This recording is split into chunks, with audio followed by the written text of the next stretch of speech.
Ahojte, vítam vás u nového videa. Dneska pokračujeme v ďalších veciach, ktoré budeme robiť. Takže založíme si prevodovku, poskladáme si homokinetické klby, takisto potrebujem nalepiť čalúnenie, ktoré ide za motor. No a ukážeme si nejaké veci, čo som objednal, zrobím si taký malý unboxing, takže také nové upgrady budú.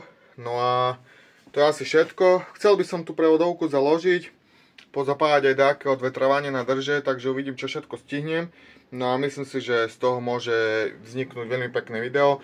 Prevodovka už je pripravená, ako môžete vidieť, mám tam ten snímač zavarený. Malo by to všetko sedieť, iba to trochu podobrusujem a malo by to byť OK.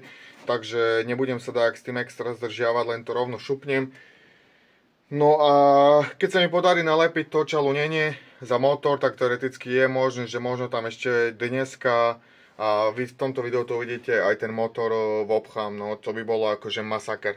To by som bol veľmi rád. No tak poďme makať, máme kopu práce pred sebou, ale ja verím tomu, že to zvládneme. Takže prvú vecičku, ktorú si ukážeme, je, že mi prišiel short shift, alebo takzvané skrátené radenie od pána Vicika.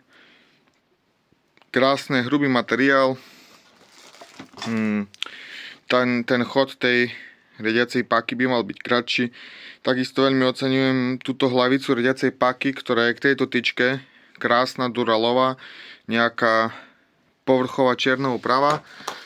Ďalej tu je tento element, alebo jak to nazvať, hej, do ktorej tú riadiacu páku akože dáme, hej, že neviem, jak to presne funguje, o tom si zrobíme zvlášť video, ale vyzerá to fakt peckovo, veľmi sa tomu teším.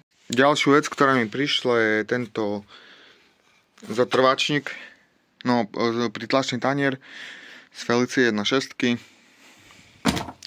Tento by som tam chcel dať spolu s touto lamelou z 1203 odprúženou, že by to tak nekopalo, takže tým pádom spojku by som mal vyriešenú a potom mi tu prišlo nejaké matice na kolesa, napredok, nejaké tie prichytky brzdových hadíc.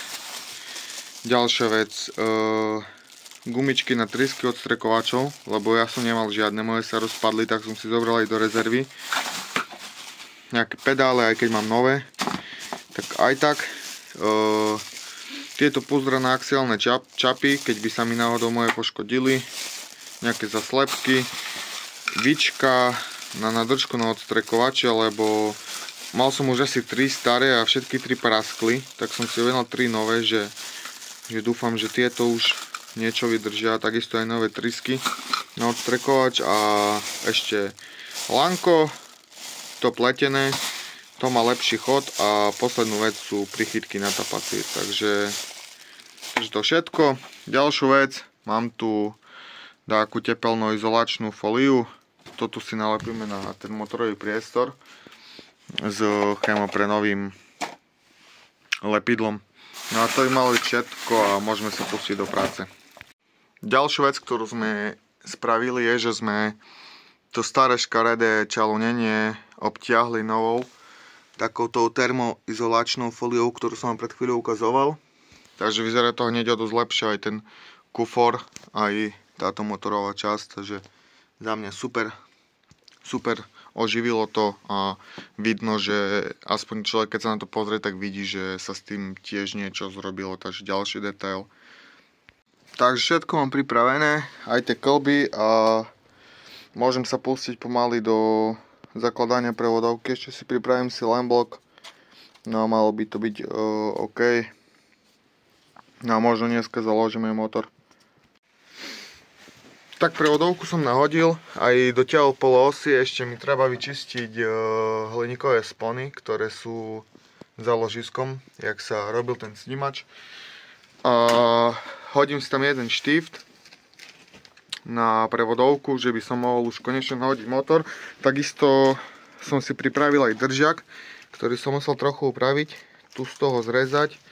Toto je držak na alternátor Feliciovi A takisto ešte tu vzadu taký trojholníkový vyrobený držiak, že by mi to celé spevnilo, keďže tu je len jedna skrutka zo zadu. A drží to v podstate tu na jednej a tu bude držať na tej v podstate 10 alebo 12, teraz neviem, skrutke, že by netrhalo veľmi tým silom blokom. No a idem si ešte nahodiť spojkovú lamelu aj pritlačný tanier a môžeme nahodiť motor. Vy ste to nevideli, ale ja som tu prežíval muky a bolo veľmi bolestivé, čo som sa dozvedel. A dozvedel som sa to, že keď som včera alebo predčerom išiel zakladať motor, tak som zistil jednu vec, na ktorú som sa od začiatku pripravoval, len som na to úplne zabudol, že proste Fabia Kľuka má vôľu, skrátka, že to skrátka nesedí, proste toto tu nesedí, není tu ložisko ani nič, tak som proste musel zobrať hriadeľ, musel som tam ten vybrať z prevodovky, musel som proste to dať osústružiť na požadované veľkosti. No a nedokážem aj kamerovať, aj neviem čo, tak proste potrebujem zasústružiť toto hriadeľko. A takéto malé ložisko, proste, že by mi to tam sadlo a potom to len takto vopchať do tejto proste prevodovky taktože. Trošku ešte to ide, je to veľmi na presno, takže to musím trochu pomastiť. Tak, je to tam, pozrite sa. Proste je to tam a proste musí to byť presne a skoro ložisko nebolo. Takže takto to treba, hej, takto to treba, proste to tamto vopchať a dovidopo, hej. Takže toto som zistil, ale našťastie tu máme dobrých sústružníkov v okolí, ktorí mi to prerobili a môžem nahodiť osku, môžem nahodiť pak ako ten zotrvačník spojku a môžeme jechať. Takže idem nahodiť spojku a môžeme pomaly zakladať motor. Takže motorik poskladaný, spojka založená a môžeme ho tam nasadiť. Už iba si pripravím jeden štift, keďže tu mám len jeden, pripravím si túto druhý, aby som to mal a môžem to nahodiť. Takže dúfam, že všetko vyjde a všetko pôjde tak, ako má. Takže motorik máme na svojom mieste. Bolo to trápenie, nemohli sme kamerovať, lebo sme boli traja, takže som to ani nekameroval.